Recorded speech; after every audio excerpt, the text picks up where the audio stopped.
What did you dream of being when you grew up? So at the age of 5, I think I wanted to be anything from a garbage collector to in the army or working for the police. I think I just went from any possible um, job to job. In fact, I didn't actually settle upon neurosurgery until I was about 13. So yes, I think I was more interested in playing than I was actually in studying or a future career. I would like to think I've made up for lost time in that sense. That's pretty good. Now, where do you live? Right, so I live in England, near Newcastle. For those of you who don't know Newcastle, we're as far north as possible in England, near the Scottish border. That's great. Well, thank you for joining us today. I know it's late in the day on a Friday, and we appreciate your time and having you here. Um, you know, we've talked that you're a neurosurgeon, medical law, you've worked on the standards. Um, what made you walk out of the operating theater and into regulation, and what did you carry with you? Right, so there's the long story and there's the short story, and I'll try and bridge between the two. So I was always very passionate about neurosurgery. In fact, for my generation, I became a consultant at a fairly young age. I was in my mid 30s, which at that time was young. So I was in as a consultant, which is I think equivalent to your attendings in America. I saw a lot of change in the NHS over the 12 years that I was there as a consultant. It changed from being a vocation for what you passionately wanted to do to basically being, well, this is just a job, which was unfortunately the disillusionment of a lot of healthcare workers across the NHS, and I'm sure that's true around the rest of the world. But I was also doing a lot of national work, a lot of lobbying nationally to try and help improve workforce conditions, especially for junior doctors. But I noticed there was a change. There was a definite culture change, and it lost the appeal that it had for a lot of us, a lot of people of my generation. And the year I resigned, it's sad to say, two consultant neurosurgeons committed suicide, and several neurosurgeons had quit for various reasons, but mainly because of the way that the system had gone. And that was just neurosurgery. But then I'll never forget, I got this random phone call when I was in the car park of the hospital from a recruiter. I wasn't even expecting it. Saying, have you ever thought about the medical device regulatory affairs industry? And being a clinician for over 20 years by that stage, it's just like, well, what on earth is regulatory affairs? And I think this is a discussion for another day, is for the actual impact of what we do on the clinical side. So after initially telling her I wasn't interested, she kept coming back. And after a few calls, I started to think more about it and think to myself, okay, well, what does this mean? How can I, if this is something that I could actually pursue? And I'd done as you said about the law degree, so I'd done a master's in law in clinical negligence in medical law. And for the more I started looking into regulatory affairs, I started to realize you could combine your neurosurgical clinical expertise with the regulatory side, the legal side, which is actually what I'm really quite interested in. And I think, I remember speaking to somebody around that time, and they said, you go into an operating theatre and you're trying to help as best you can one patient at that time. But if you think about regulatory, what you're trying to do is help 1,000 people. You're trying to help 1 million people, trying to help people all over the area that you're working, whether that's Europe, the UK, or the States, or wherever it is in the world, to try and get the best kind of devices of healthcare that they can receive. So hence why I moved. Do I miss the surgical part? The cutting into patients' brains. Yes, I actually do. But I am a keen, passionate landscape gardener. I'm a keen, passionate DIY. I've got a workshop that's converted to my own operating lab.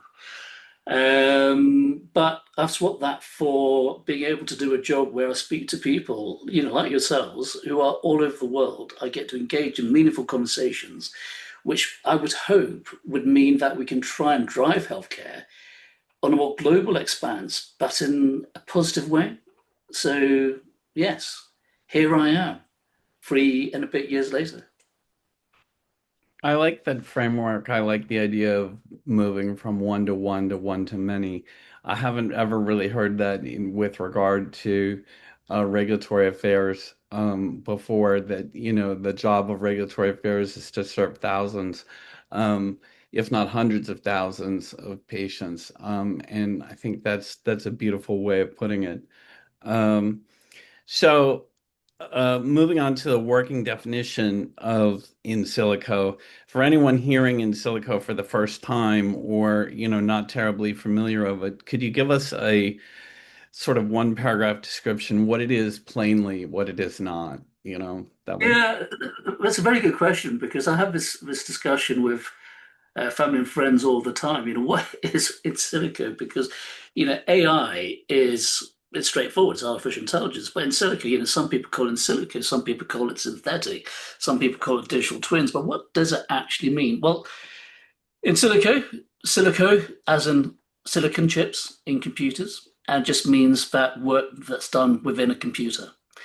But what does it actually mean? If you go beyond the fancy jargon, what it actually means is using a computer simulation to try and replicate what you do in the real world to then determine what those outcomes are and how you can better improve what you do in the real world.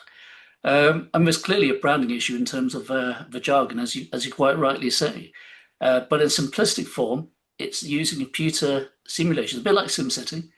I know that's a bit of a horrendous analogy, but using computer model to work it right. How's this real world working? Can we simulate that real world?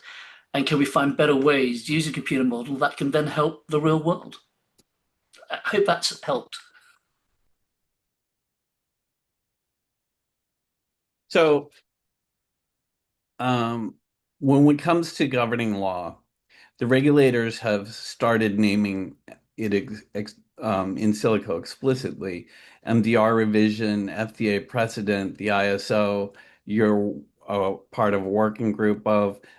Give us the 90-second lay of the land when let's get down to, the regulatory impact of Okay.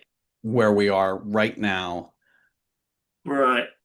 This is impossible 90 seconds. Essentially, if you want it summed up to 90 seconds, it's a two-tier world problem, which is you've got a huge amount of evolution in the States with the FDA, with the ASME VMV40, which is accepting in silico. It's got methodologies for looking at the computer modeling. And then you've got let's just say the EU MDR, for example, where you've got the first iteration, which had some reference to it. You've got various MSG guidance documents, which have now really improved the discussion and therefore the inclusion of in silico. And you've got the proposed MDR 2.0, which we're obviously waiting for the final version of, but the proposed versions does have in silico computation modeling within its lexicon, which is basically saying, right, consider adopting in silico if you can't get the clinical data elsewhere. So that's your two-tier problem. You've got the US versus the world, and I know that sounds very grandiose, but unfortunately in silico it is. And I know I'm going over the 90 seconds, so I apologize. But you also have international frameworks as well. There's international working group on clinical investigations, which has started defining that within their documents. But there's also an in silico technologies ISO standard, which is currently being worked on. And that's looking exactly at the terminology. Why is it called in silico? What's the synthetic data? What does digital twins mean? And it's also looking at credibility systems to try and unify and harmonize the process. So that's in a nutshell. I have gone over 90 seconds, so I'm sorry. But you have this two-tier problem, but there are things developing, especially over the last year, which is helping to change that landscape and harmonize that landscape as well. That's very interesting. There are a number of private organizations as well that are championing this, if I'm not wrong. Can you tell us who they are, or like, what some of the Yeah, items? absolutely. So we can narrow this down between your global players and your more localized company focused academic institutions. So if you look at the more global players in this, you've got the Avicenna Alliance. Avicenna, of course, was a scientist from I think 900, 980 Common Era. And essentially, what the Avicenna Alliance is there for is to try and promote the understanding of what computation modeling can provide and how that can then be, changed in terms of legislation, in terms of regulation, and not just in one regulatory territory, but across the world. I sit on meetings with Avicenna where you have people from States, from Europe, from the UK, from Australasia. So it completely Avicenna, covers that entire area. You've got some UK based groups as well, like the UK CERSI, led by people like, a great work by people like Alex Frangi and his entire team, which are driving in silico adoption within the UK MHRA framework. And they're doing some great work with Mark Gumbridge at the MHRA.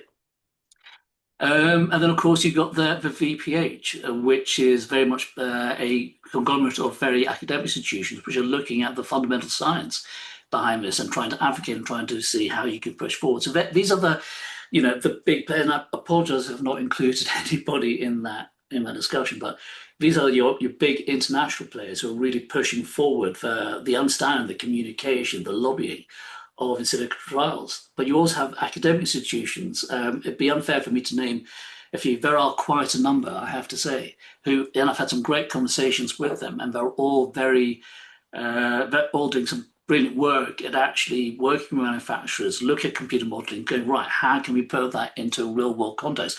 What can we do to help your design of, let's say, a knee implant or a shoulder implant? So there are several actors on this stage. It's not where things were 5, 10 years ago.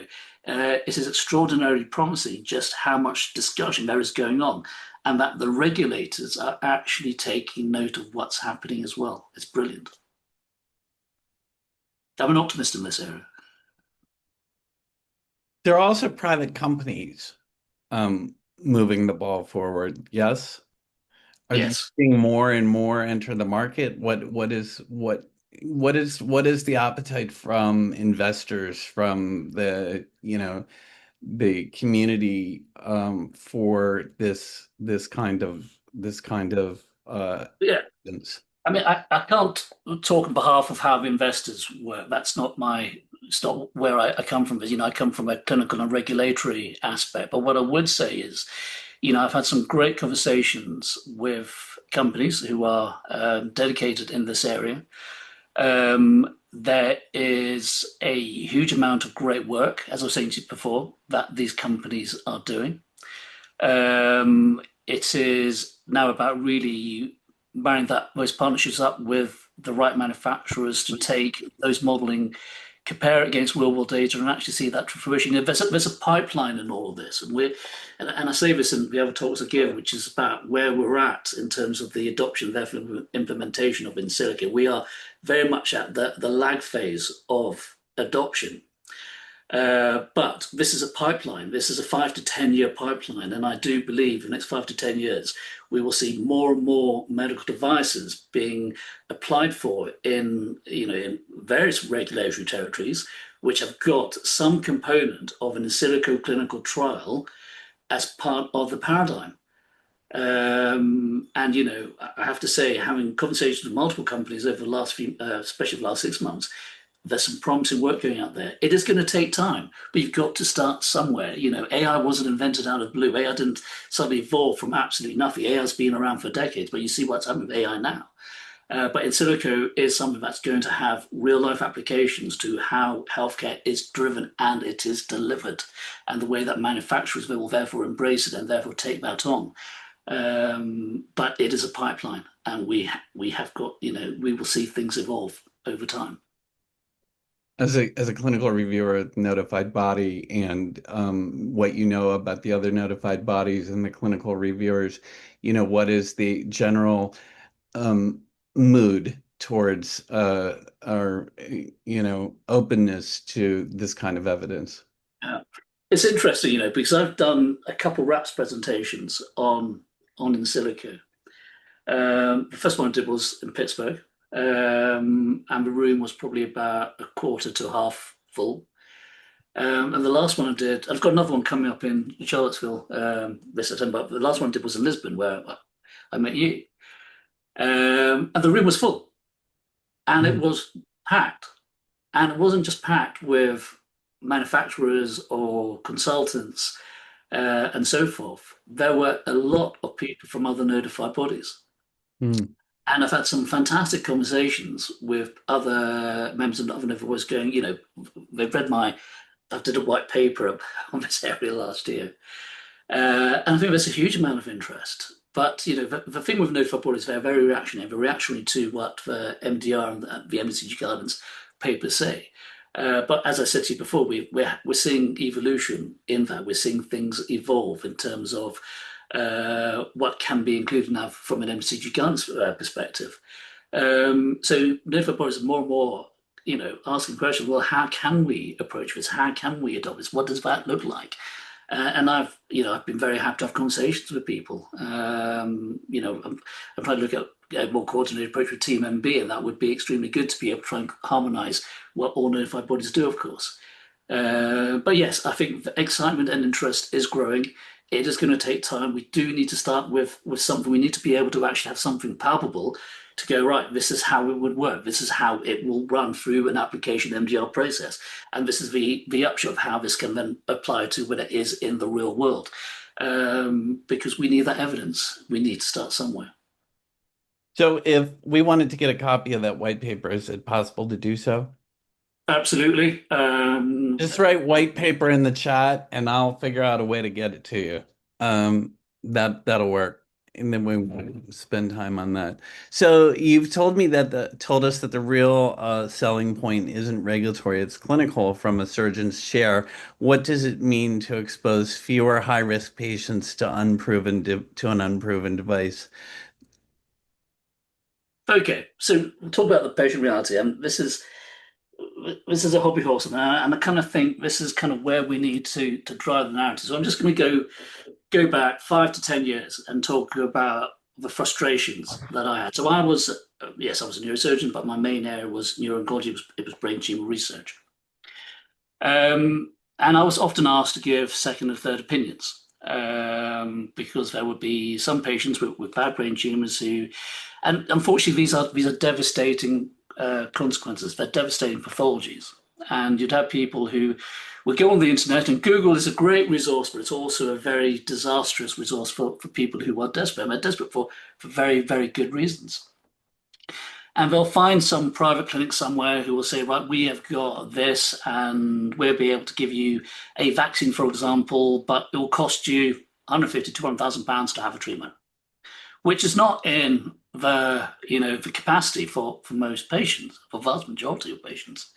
And other patients come to me and say, listen, we've had to remortgage our house, we've had to sell our house because we want some kind of new thing that could help us. And it was absolutely disastrous. And I remember my first year as a junior doctor having to break bad news to a patient. Even as a junior doctor in neurosurgery, telling patient about brain tumors, and over 20 years, nothing had changed. But can you imagine if you're in a situation where you have these high-risk patients? So I did a trial which looked at fluorescence.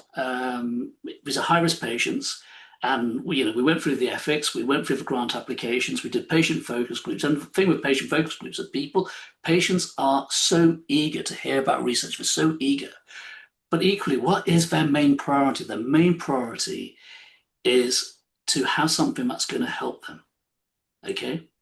But what is the vast majority of trials, the vast majority of research isn't necessarily going to end with a success, but has to be prototype, has to be somehow, tested, doesn't it, on patients? And if you're looking at high-risk patients on high-risk devices, that is a huge ask. And I think this is where, trying to take a step back and go, right, what are the alternatives? What other ways can we find in order to try and mitigate that risk, to try and improve their outcomes? And I think, computational modeling or in silico, or however you want to call it, has to be part of that conversation. It has to be part of the way that, clinicians who are undertaking research, or healthcare institutions, or healthcare, or national societies who are driving research, they need to be talking about this, because these patients are so desperate that they will subject themselves to high-risk procedures which are unproven. But can we find a better way? I hope so. And I think computational modeling is one possibility of where we can drive that. So you're talking about pre-market at that point. Now let's talk about the life cycle of the product and the application of in silico testing throughout the life cycle of the product for a moment. Okay, so we could break this down into the pre-market and the post-market.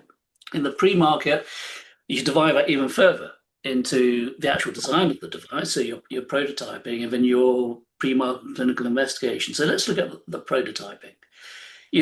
There's a lot of controversy around animal testing and animal models. So could in silico, redefine that? Yes, absolutely. Could in silico replace animal models? Yes, absolutely.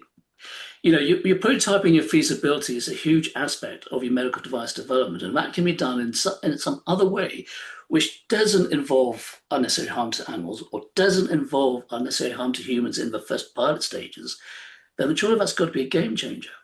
And also, if you can try and reduce that, because it's a significant amount of time it's taken to actually do your prototyping and your feasibility studies, or even for you to do an exploratory clinical study or a pilot study, that's a huge lag stage in your medical device, pathway.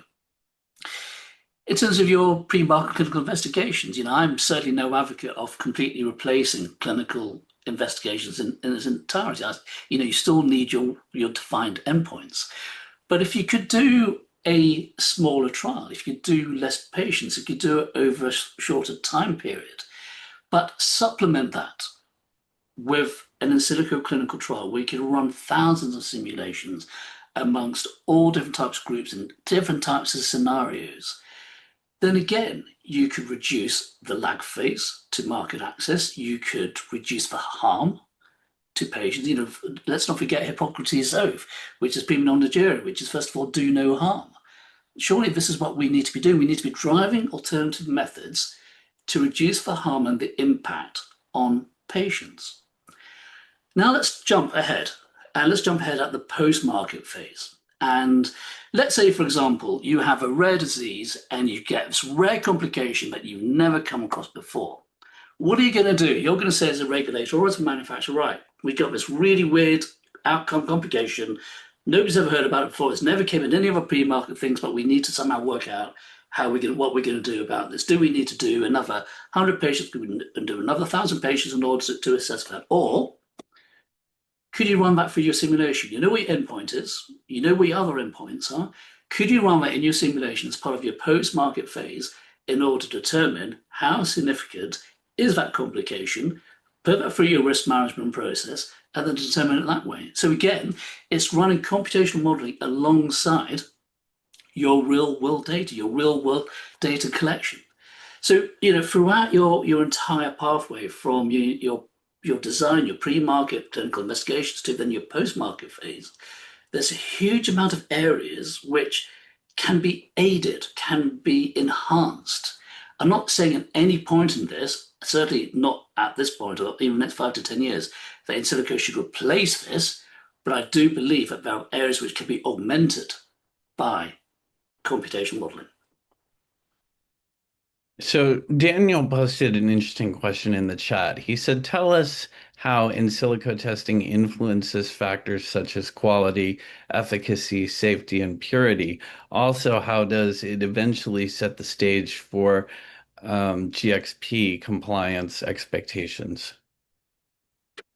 GSPR expectations. So essentially, when you're doing your endpoints, you're looking at the safety, you're running modeling on the safety, you're running to determine what are the possible outcome complications from using that device in that particular area. You can run physiological modeling or anatomical modeling to look at that, and the cardiac area is a big area where there's a lot of hemodynamics evidence. So you can look at efficacy, because if you know what your efficacy endpoints are from your real world, if you know what the safety endpoints are from your real world, you can then compare the like for like and therefore be compliant with GSPR. But the thing to remember is you're not doing this just purely on its own merits. You're doing this validating all this information against your real world data points. So you still need to have clinical data to run alongside it to show that whatever data you're producing, generating from your in silico testing is therefore similar to, equal to, or better than your real world data sets. Yeah, and the question I had was, when you are doing these computational studies, will those factors also be part of what you're evaluating, or is it just safety? So I was looking to see Yeah. if you're So actually looking at all of these other factors when you're yeah. doing those So yeah. studies. So as a disclaimer, I'm not an engineer, I'm not a statistician, I'm not a modeler either. I'm purely somebody who's got two hats in terms of the regulatory and the clinical aspect. So, from my perspective as a clinician, what I'm looking for, because the independent verification validation steps need to be done by the manufacturer. We are there to say, right, first of all, do we agree with the validation, which is, do we agree that the safety and performance endpoints that the manufacturer is declaring are similar to the real world data sets? So we look at the real world data to do that. And then there's a verification step, which is, and we have people in house who do this, who basically look at the model and look at the verification that the manufacturers provided and go, right, we agree that their verification steps are appropriate. This is where we are in the EU, obviously very different from the US. But that's what we would look at. I don't pretend to be a modeler or a statistician. I couldn't tell you about the programming. That's not my area of expertise. But I can tell you about what we would look at. I appreciate the response, Suresh. I'm not sure if somebody had their hand up or not. I saw a hand raised. If you have a question and you want to ask a question, please raise your hand. In the meantime, why don't you tell us what do people get wrong about in silico? Start with the biggest one. Let's bust some myths. Mythbuster. I think there are many. Oh, sorry, there's a hand up there. Oh yeah, Maria. Yes. So if we're thinking about a new device, as an example, let's say an implantable device, non-active device, just as an example, are we at the point where we can define what in silico can and cannot do? In what sense? Sorry. Where you're going to actually need clinical testing versus being able to use non-clinical testing. I mean, actually, the terminology simulated use is going through my head, because that's, of course, as you know, where you actually have the device and you're not using it in patients, it's simulated. So now I'm wondering, Yeah, that's a where very, does very that important fit question. in? Yeah, no, absolutely. So you've got two parts to this. What can computation modeling look at? And let's take a knee prosthesis. Look at an implant. Let's look at a knee prosthesis. So you've got two parts to what a computation model can look at. The first part is, well, what is the anatomy? What's the biomechanics of that knee? How's that knee going to work without an implant and with an implant? But the second thing is, okay, let's say you're looking at range of motion. So, and again, I'm not a modeler. I cannot give you full clarity on all the clever science. I'm not a clever scientist. But what a in silico clinical trial would look like would be to look at, right, well, what would be the range of movements? What would be the pain scores? What would be the risk of infection? What would be the risk of, revision rate surgery? So that's what the in silico clinical trial is trying to weed out, is the clinical data sets that we are interested in. So when a manufacturer applies, of course, to us as a regulator, we're asking, right, what is the safety? What are the adverse events? What can go wrong? From their soda, and then what it is for their device. And then we're asking, what's the efficacy? So how good does it work? Does it improve the range of movements? Things like that. So when we then look at what the in silico clinical trial is trying to give us, we're looking for the same safety and efficacy endpoints. We're looking to see, right, how good is that trial compared to an actual conventional clinical trial? The big difference is if you have, let's say, coming back to our high-risk device and high-risk patients, let's say you've got a brain tumor patient, and what you really want, and this comes back to the whole concept of sufficient clinical data, which is, banded around by a lot of regulatory authorities, which is, well, how do you judge? Is 5 patients who've got bad brain tumors sufficient? Or could you perhaps take, right, can I have, let's say, 10 or 15 brain tumor patients, but perhaps run alongside that X number of computer simulations looking at safety and looking at efficiency. So that's where the enablement, the augmentation occurs, is when there's the need for doing, devices on high-risk patients, for example. You don't necessarily have the right numbers in terms of patients because of difficulties with recruitment, difficulties with the pathology you're dealing with. But instead, what can you do? Well, could you possibly do a computer simulation to run alongside that to help augment and complement the data that you're getting from your real world? But if you don't have real world, so, you don't have real world, it's not out there yet. I've got so many questions. I'm not even going to go forward because yeah. Okay. So this is absolutely. Yeah. Sorry, you go ahead. So this is and this is actually a big issue when you look at the breakthrough and the new innovations. Okay, let's go back to the COVID pandemic. Why was there such a massive delay? Because we needed the clinical data sets.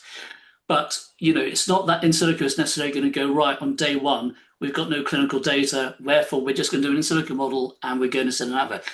I cannot imagine that a regulator in the EU or the UK is going to accept that. We're not at that stage.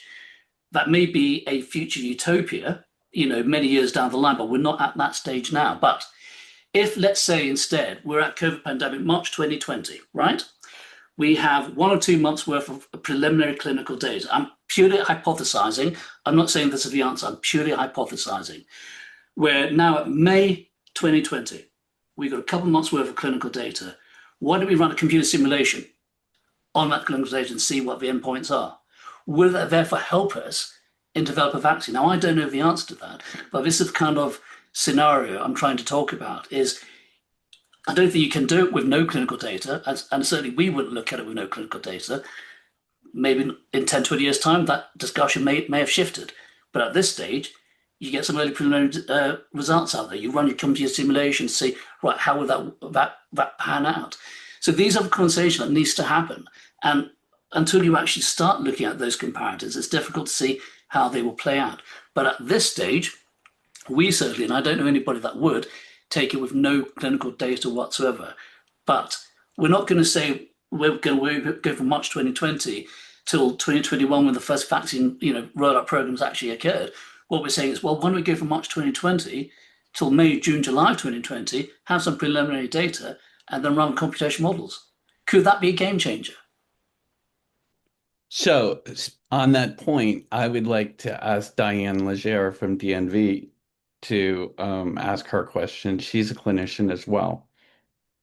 Yeah, thank you for this great presentation and looking forward to seeing you in Charlotte. So last year I presented at an OSMA conference, and there was someone from obviously orthopedics. And when she presented using in silico, her bottom line was the amount of effort and man hours and cost at this point for her and her team. She felt that cadaver and animal models, she couldn't make the business case for it at this point. Yeah. And so I just wondered if you had any thoughts on that. Yeah, this is a really, really good point, which is the initial startup costs, and they're not insignificant, as you will appreciate. You first of all got to look at the software and the hardware. You need to look at the expertise. You need to look at the personnel. The people who are actually going to be running the models, the people who are actually going to be interpreting the data as well. So first of all, and obviously this is a big issue if you're a smaller size or a small or medium-sized company, which is, you first of all got to have that outlay, which is, investing in the hardware, investing in the software, investing in the personnel you can actually interpret that and take that on in terms of your quality management systems, in terms of your regulation, in terms of your clinical data sets. As you recognize, there's a huge amount, which is absolutely true. But it is about where do we start? Because is animal testing, is cadaveric testing is about providing unnecessary delays to innovation, to the way the medical devices are coming to the market. Are there alternative strategies? Is it that manufacturers, especially in SMEs, excuse me, sorry, SMEs can actually work with independent academic institutions, and there are plenty of them out there who already have that investment, who already have that infrastructure, who can work with that manufacturer. We know that manufacturers work with consultants. This is just a slightly different type of consultant, which is, could they not work with these fantastic academic institutions and go, right, we want to bring this device out. At the moment, we are struggling because of cost. It's, let's say, for example, orphan medical device, few are going to be ever produced and therefore going to be manufactured, therefore the costs are not going to be significant. So how can we find a different way to do it? And I'm purely putting these thoughts out there, which is right. Well, why don't you work with one of these institutions who are actually doing this kind of work all the time? You can work with them to do the modeling. They've already got the personnel, they've already got the software, they've already got the hardware, and they can help you along that part. So I completely understand what you're saying. And you're absolutely right. Your initial setup cost is huge. But there are other ways to be able to approach this as well. And you've also got to balance that argument. This is why I think the ethics behind all this is actually really fascinating, which is balancing it against, right, what are the ethics between cadaveric and animal testing? What is the ethics of delaying treatment to the market if you can get the market on there? What are the ethics? For example, and I gave an ethics talk the other day about this. So I'm sorry, you got me onto a hobby horse, which is, okay, right, let's say you had a device and you had in silico as a possibility to use, but you as a manufacturer chose not to. You then market your device and a catastrophic complication happens. Now, this is again a question of the law, and this is me with my paranoia in the legal sense coming to mind, which is, how do you defend your position if you could have run that simulation via an in silico model and therefore prevented that complication from happening? So there's lots of things that have to be balanced in discussion, and I completely understand and support what you're saying. But I think there's lots of other parts to this as well. And then looking at the bigger picture, looking at the long-term picture and going, right, well, how's this going to affect us long-term? Is this actually going to improve things for patients? What's the return of investment going to be on if we invest in this? But could we perhaps instead work with the institutions who are dedicated solely to in silico data generation as perhaps as a kind of a halfway house for now to actually start using that technology? Yeah, sure. I see, I read your white paper and the collaboration part comes through clearly. And as you're talking, I started thinking about earlier day registries and some of the modern as well, where lots of different actors come together and share that data. So I've taken up a lot of your time. I see lots of questions, so thank you. And perfect question. Thank you very much. So someone asked, I have two related questions on the methodology. First, on the virtual cohort itself, how do you actually select the population for an in silico study? That's number one. Yeah. Okay.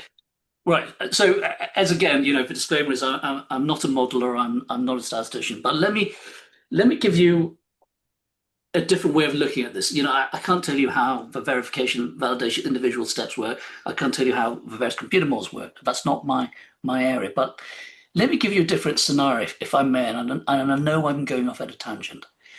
You talk about model populations, and I think that's a really important question. So what is the fundamental problem with a conventional clinical trial?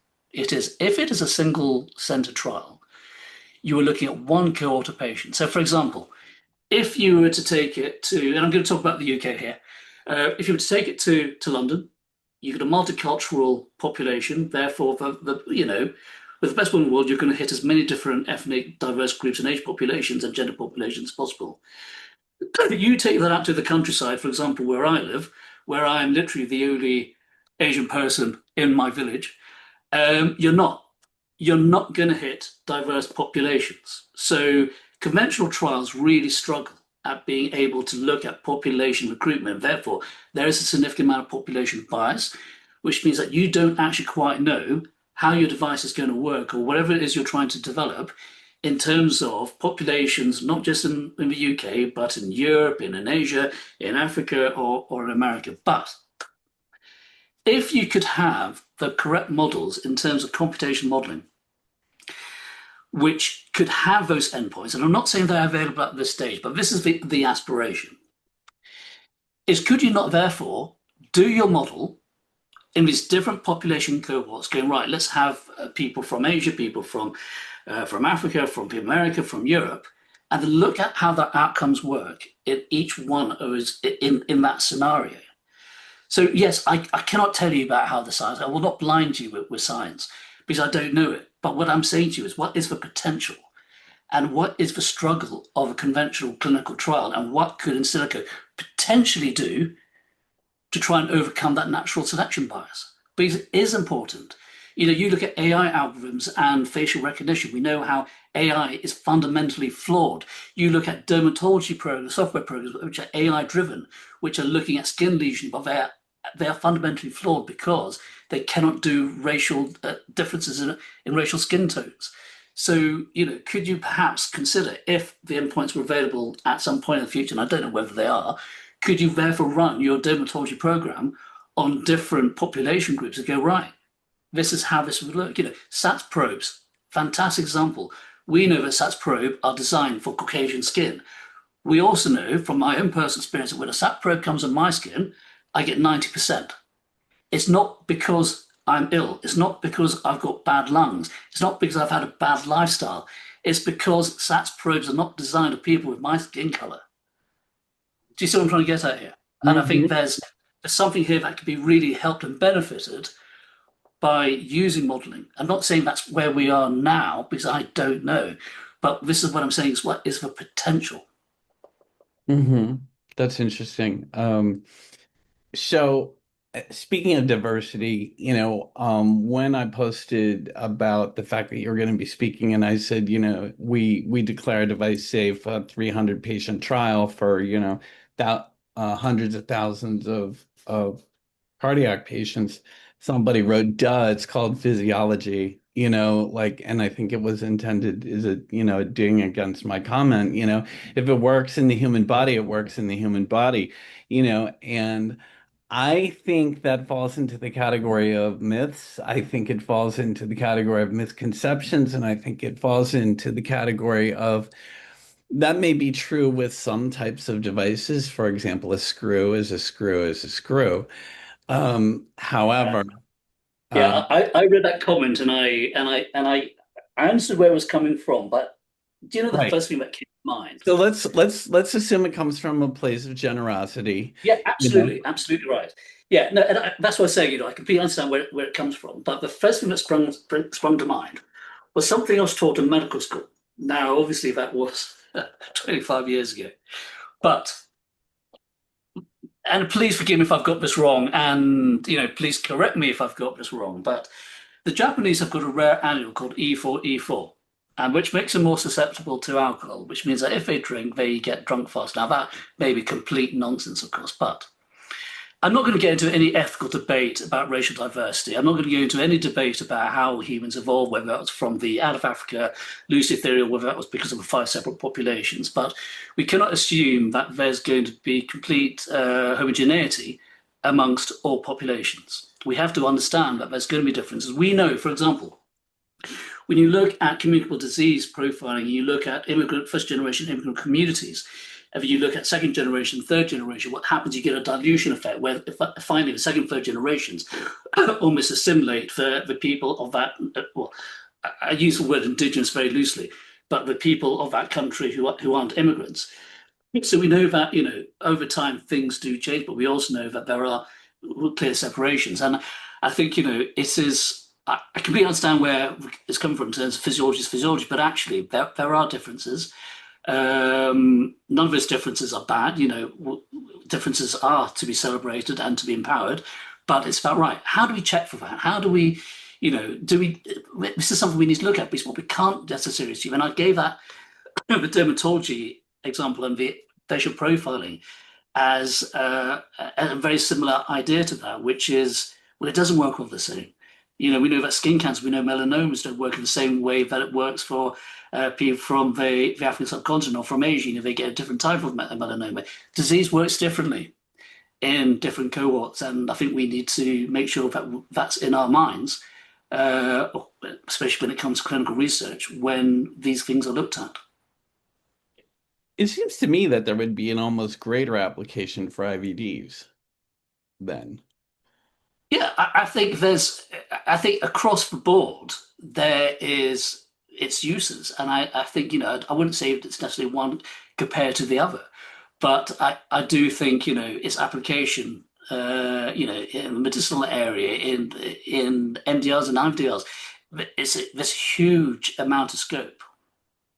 Hmm. So I want to make sure before we go to the crystal ball section where you're going to give us your predictions for the future, that we get a chance to have anybody who has any burning questions the opportunity to come on the camera and ask them. Does anybody have like a burning thing that they dying to know or say or okay, Christine has raised her hand. Um, I'm working on Christine. Anybody else? Panelists. Okay, so Maria asked to unmute. Yes. Okay. I'm working on Christine too at the moment. I'm just a little. Go to Christine. No, I put mine in the chat. It has to do with pie in the sky kind of thing. So I'm not seeing the chat. Do you want to read it out to me? Yeah, I can't. yeah. I was It's just trying difficult to to read the chat find and it. speak at the same I was time. just, I was just trying to find it. It was basically given the costs of. I think I said I was imagining that someday in the future, before doing a clinical study, you would do some kind of an in silico study because you could get so much additional different kind of information from that. But then I said, well, then the question was, well, how expensive is it to actually set up and validate? And validation for me is like, you know, how do you know that the data are actually valid? So the validation of the system has to be a critical issue. And since I know zero about how to actually do this, it was just occurring to me that it could be, I mean, first it was like, no. And then it was like, well, wait a minute, maybe universally, yes, before you actually go into a very expensive, risky clinical study.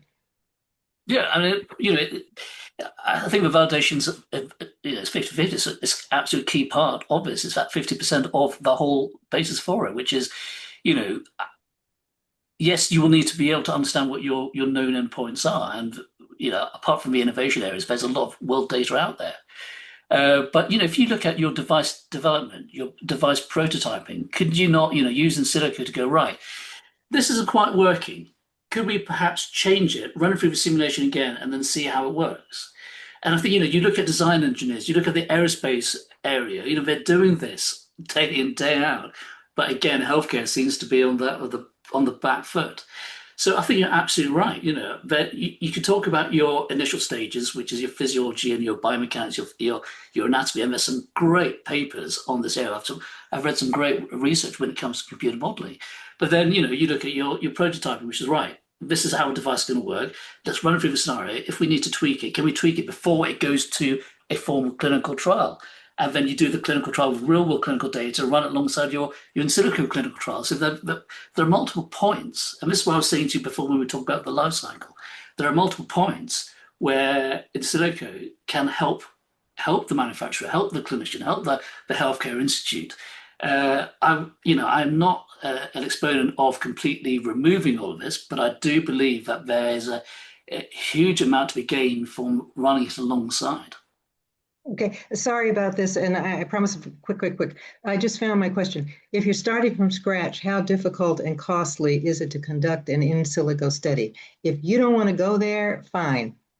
Yeah, no, I couldn't tell you about the actual costs because unfortunately that's not my area. But you know, as with the other lady, I was asking a very similar question.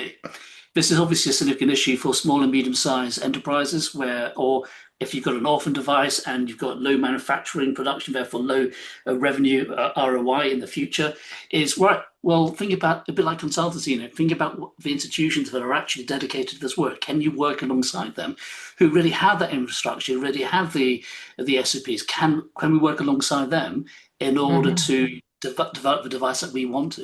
And I think that would be a good starting point. I do not have a solid answer in terms of the cost because, as I say, that's not my area. Understood. Thank you. Okay. Gonna cost money. Christine, then Stephanie. All right. Yeah, so my question was around usability. So how does this in silico testing concept fit in with the requirements for usability data? So again, the usability data,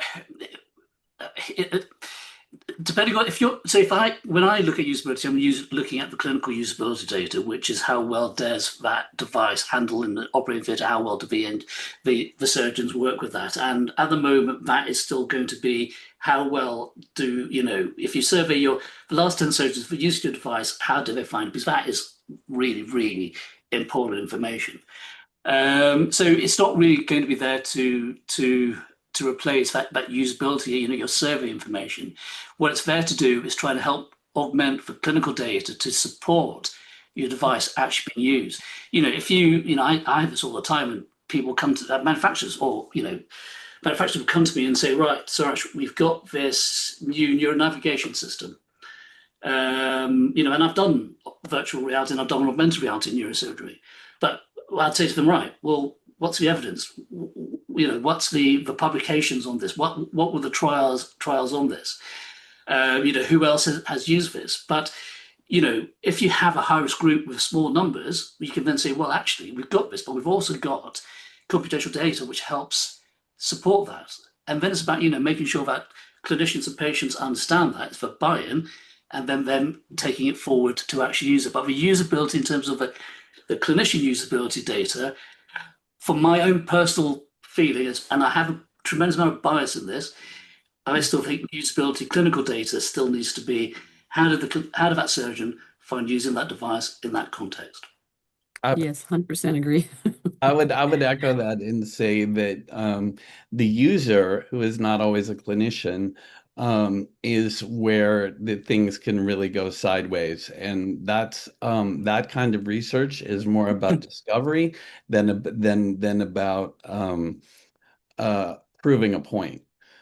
I was certainly thinking more about the clinical context of usability for sure. My second question earlier was sort of maybe this is an obvious answer, but is the trend towards this in silico testing model also about challenges with patient enrollment? Because certainly in the U.S., it's not just about cost; it's actual enrollment problems. You can't get people to enroll in trials. Obviously during the pandemic, we went to these more virtual trials where they could and things, but even so, we're having difficulty with enrollment. I absolutely agree. Especially if you're looking at small populations, high-risk populations, how do you get those patients involved? What is ultimately the priority for the patient? The patient wants to get well. Do they want to be spending their time getting enrolled in multiple other trials? Perhaps not. So I completely agree. And I do, certainly as a regulator, when you look at sufficiency of clinical data and what people are putting through, it is reflected in the numbers. And how do you therefore enhance the numbers? How do you therefore support those numbers? And there has to be a different way of perhaps doing that. And this is the potential. I'm not saying this is how it's going to be, but this is the potential what an in silico clinical trial could do. Aspirational.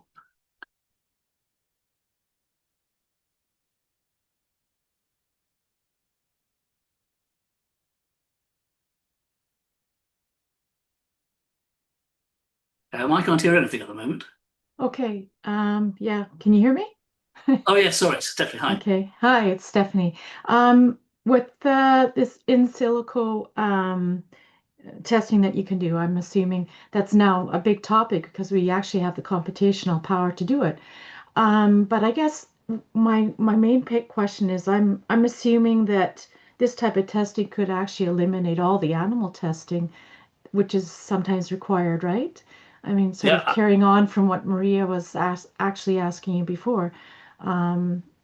Also, in terms of biocomp studies using animals, I'm assuming that, you could take this that as this is it. well.